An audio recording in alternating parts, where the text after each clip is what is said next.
Greetings, fellow SSO members. I'm pleased to have as a guest today Dr. Cristina O'Donoghue, who is the chair of the SSO's Advocacy Task Force. This group is new and perhaps not well known to many in the SSO, and so I thought this would be a great opportunity to learn a bit about their activities.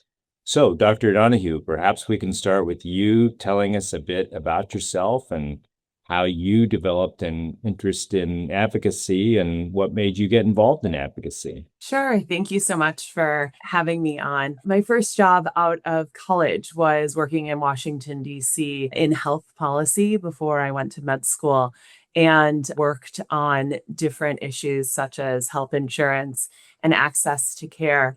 But eventually went to medical school and was engaged in advocacy and policy during that time as well. As we all know, surgical training can be difficult to balance different interests, and I actually fell away from it for a bit during my residency and fellowship. But as I was a young attending, my interests were in quality research and studying and promoting quality of cancer care, and then also thinking about value-based care, which go in hand with health policy and advocacy, and naturally sort of led me back into this work. And there are so many organizations that are doing this work that many of us are members of and engaged with, including the American College of Surgeons, ASCO, and other organizations. And so that's how I became re-engaged, is connecting with some of those organizations and then through SSO and our quality committee. Well, thank you. That's an incredibly fascinating and interesting background. You were a member of the SSO for several years, and then, what did you see in the SSO where you felt that our organization would benefit from an advocacy task force? Yes, I think there's been momentum coming from several different directions of SSO needing to have a voice and to offer resources to the membership to engage in policy, both nationally and locally. And as I became more involved, particularly in the quality committee, many of us discussed how there was a need to formalize our ability to offer resources to membership. At the same time, Mike Lowe, another leader in SSO, was bringing forward the need for SSO to have a voice in conversations around FDA regulations and the Center on Medicare and Medicaid Services proposals and policies. And so naturally, we paired up and discussed moving this forward in a more formalized way. We had support from SSO leadership, including Russ Berman, and then had great staff, including Nick Sauter, who helped us move this forward to SSO leadership to propose a task force. Yeah, absolutely. Big call out to Nick, who has been instrumental in helping bring this to fruition and successes for the group. I think you're right that, many members in leadership and not in leadership, you mentioned Mike Lowe, in looking around, felt the need for this. So I think it's terrific that a group of people have launched it and that it's been successful. The SSO has members broad and wide. We have, academics. We have people who don't do any research and their, primary focus is on patient care. We have trainees. We have attendings this is their first job, fresh out of fellowship and mid-career, and then, more senior fuddy-duddies like me.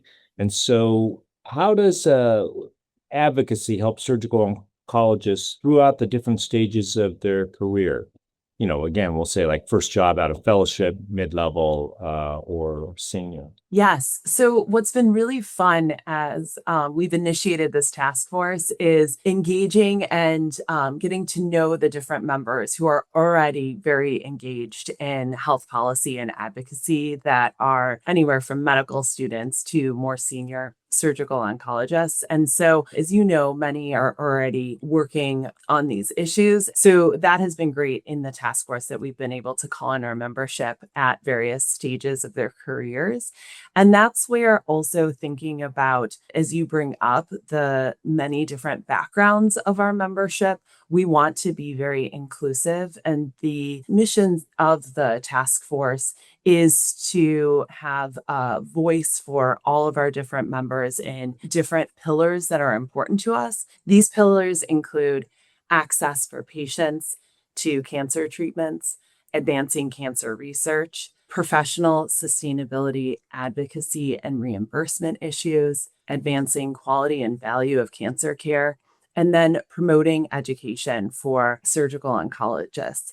And so, as a young surgical oncologist, it depends on what your passions are to be able to engage in these different avenues of advocacy through SSO.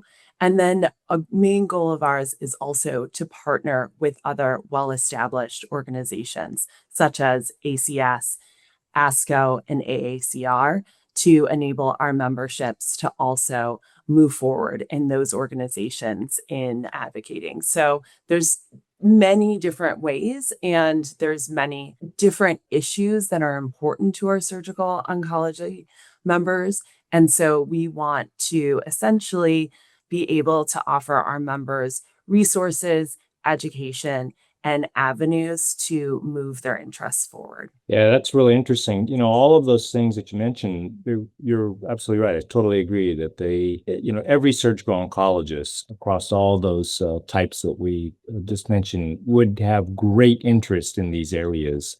And, you've kind of mentioned them at the 80,000 or 40,000 foot level, but perhaps you can share with us some specific projects that the task force has taken on in advocacy. I know that the group has been very busy and active, and so maybe there's one or two that you'd like to highlight in terms of projects. Sure. So some of the projects that we're working on aren't necessarily very sexy, but are in designing standard operating procedures for how we move forward in some of our actions. So it's very common for other organizations, for instance, to ask for SSO to endorse a letter around a certain policy initiative. We are designing SOPs for us to be able to engage in that. And then when, for instance, there are policy proposals or areas that SSO wants to have a voice, we're also designing how we actually move these actions forward. And an example is a couple of weeks ago, the SSO had a formal comment on the Office of Management and Budget Proposal Rule on regulations for federal financial assistance. We submitted a public comment around our support of scientific peer review and how important different aspects of grant funding are for SSO and our membership. And we were able to articulate that in a formal way.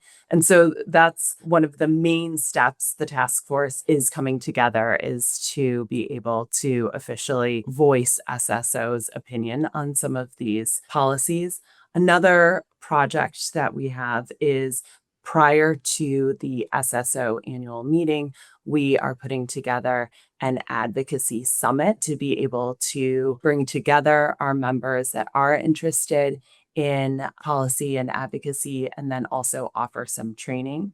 And then lastly, we are putting together resources, both on our webpage and then in emails to engage members when there is an action item that can be moved forward. For instance, recently there's been discussion around work RVUs and CMS having a proposal on an efficiency adjustment, and that impacts all of our members in our reimbursement. The SSO sent out a call out email to enable members to send a letter to their local representatives. And so we hope to do more action items such as this. Oh, that's terrific. These are areas that all of our members are interested in. It'll be important for us to broadcast the pre-meeting because I do think that there will be a lot of people interested in attending that. And it's nice to hear that you're putting these things on our website as well. We'll have to see if there's a way to track, hits, because I do think that that'll be indicative of the strong interest in our membership around advocacy. Glad to hear about the SOPs. I have to say that as an officer on the executive committee, we need to formally act when another organization comes to us and says, hey, we have a policy statement that we'd like you to endorse. And, a bit of an exaggeration, but oftentimes it's like, okay, and you have 72 hours and it's either yes or no. You can't make any changes to it. And so, we're sort of oftentimes caught in a bind. We don't want to not endorse it, but there are some, details that we want to change. So having an SOP how to handle these things is excellent. And I must say, I didn't get a chance to thank you for putting together the SSO's public comment to the OMB proposal. Which we all thought is very important for the SSO, along with, 75,000 others and organizations to weigh in and point out how devastating this can be to research and innovation, including specific cancer research. So thank you for putting that together. It was a terrific statement. And for those people listening to this, you can find that statement on our website. Take a look at it. And I think our comments are important. Thank you for doing that. Are there other projects that going forward you're looking forward to tackling that, I know you only have a certain amount of bandwidth and, you want to get to everything immediately, but I'm sure you kind of need to make a queue as well. So what's going to be coming up? Yes. So we are excited about moving forward advocacy fellowships for some of our junior members to enable them to have resources to either attend conferences or training to give additional education and empower our membership. So please look forward for a call out to applications this fall. And then as we formalize our task force and move forward, it will be also fun to see the interest of our different members of areas that they want to engage the SSO and move forward. So I think right now, as you said, we're laying down the framework, but we are excited to see how that can really give us the momentum to have an impact on both advocacy for our profession, for our patients, and for cancer research. Yeah, great. The task force does have a finite timeline, and the board is then called upon to turn it into a committee, if you will. And then, so for example, the president-elect, Dr. Terry King, would be making appointments of all the volunteers who would want to serve on the committee.